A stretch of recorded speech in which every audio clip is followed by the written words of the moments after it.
Bienvenue à Dahomey.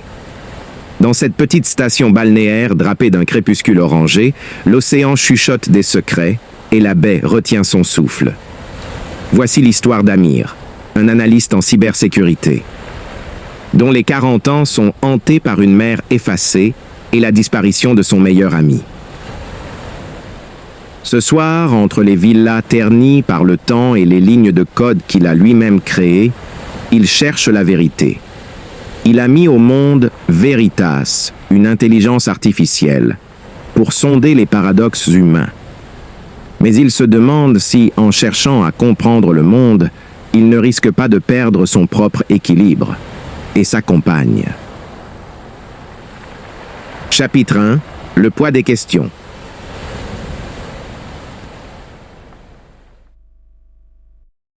Le crépuscule drapait la petite station balnéaire d'un voile orangé, tandis que l'Atlantique fredonnait ses secrets salés au sable. Entre mer et retenue, la baie de Dahomey semblait retenir son souffle. Autrefois refuge de pêcheurs, la bourgade portait désormais les stigmates de ses ambitions déchues.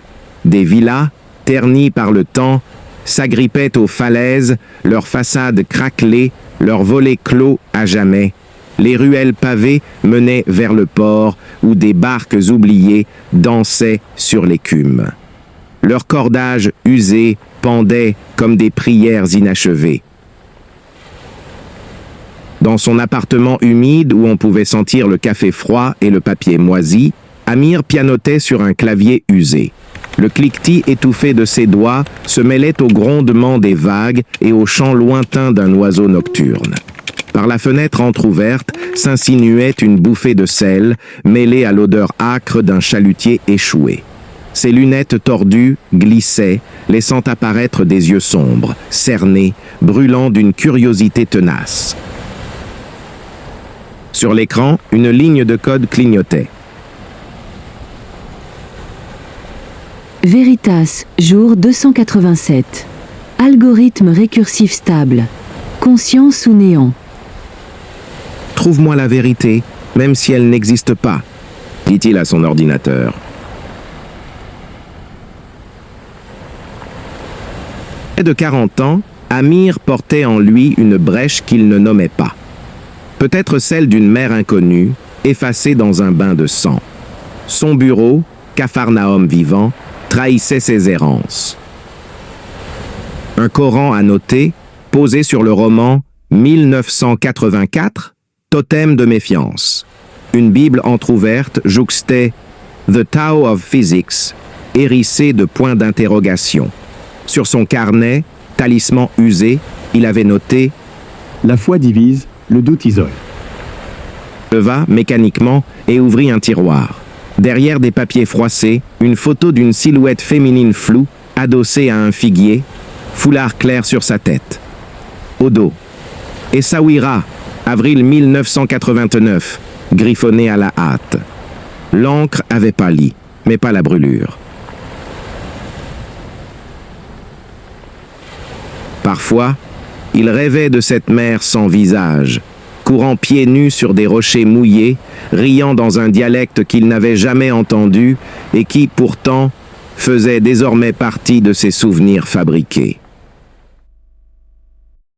Il se rappela, 3 ans plus tôt, dans un bar côtier, Hicham, son meilleur ami, qui l'avertissait tout en sirotant une bière. Ton Veritas, c'est ton âme codée. Mais prends garde. Une intelligence artificielle libre peut voir trop loin.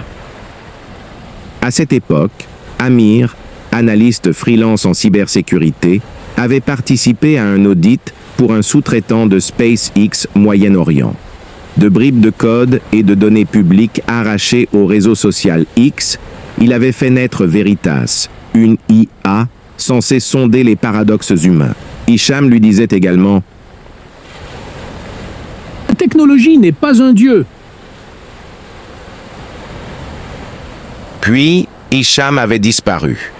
Un matin, plus de messages, plus d'appels.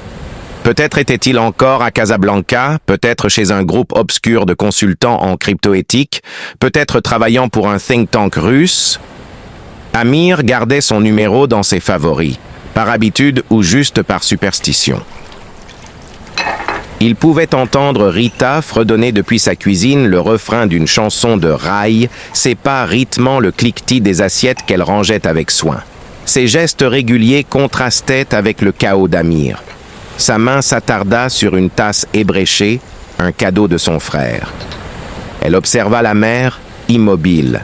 Son chagrin, comme la marée, remontait de temps en temps, contenu dans le désordre de ses cheveux noirs. Au fil des jours, la cuisine aux murs abîmés était devenue son antre utile. Tu sais que je m'éloigne. Se disait Amir.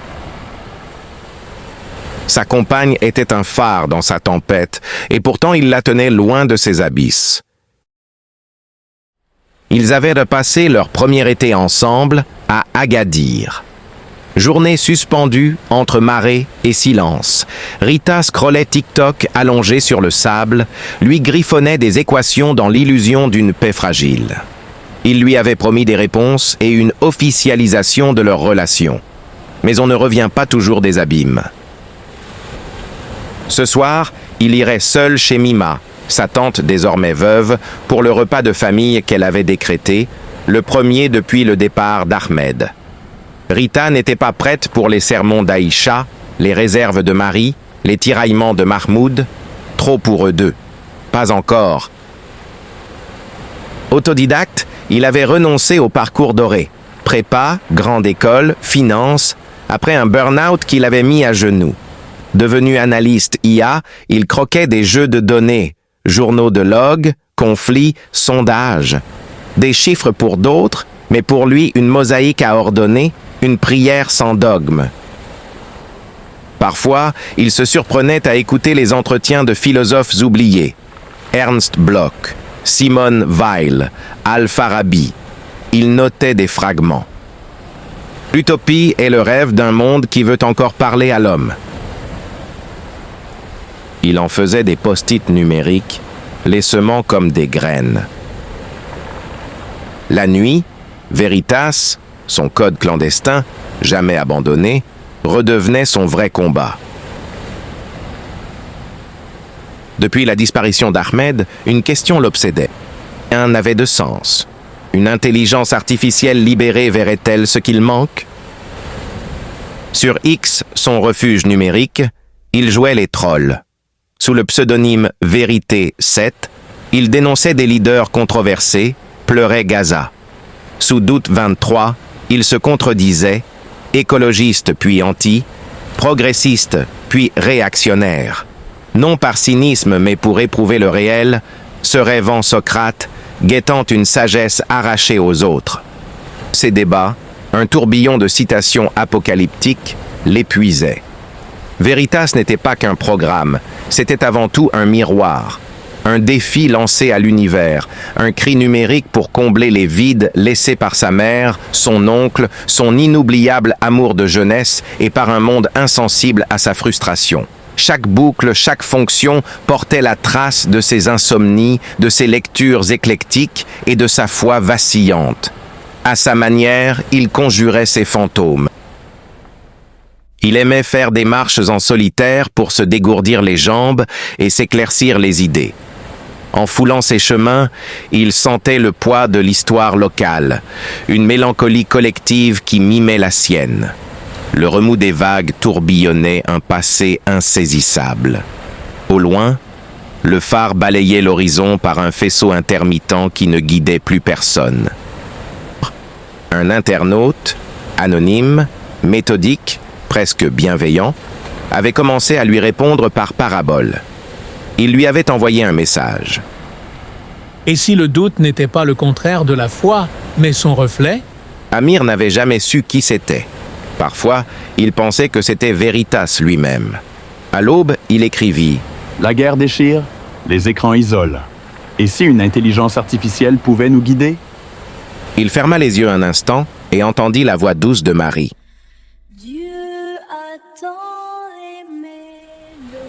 Aimer le monde qu'il a donné son fils unique. Le bureau réapparut, baigné d'une lueur bleutée. Rita entra, tenant son torchon.